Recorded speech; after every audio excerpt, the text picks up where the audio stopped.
Hello, everybody. Welcome to the month of Elul. So this is the month that we are going to re-establish what God has established on earth as it is in heaven. So during this world of pandemic, the world is in a chaos.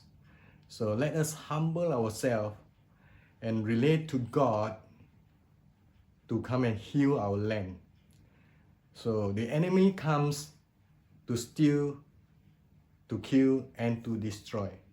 So therefore, I'm going to blow 7 Shofarins so that we can cure the land, ask God to heal the land over the 7 mountains and to break down all the curses.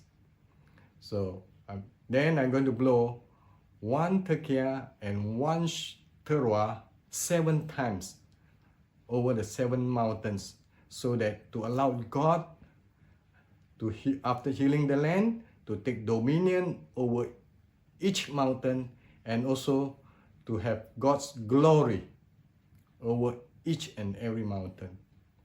Okay. So as we cross over to the year of 5781, so we now declare that we are crossing over for God's abundance, favor, and blessings.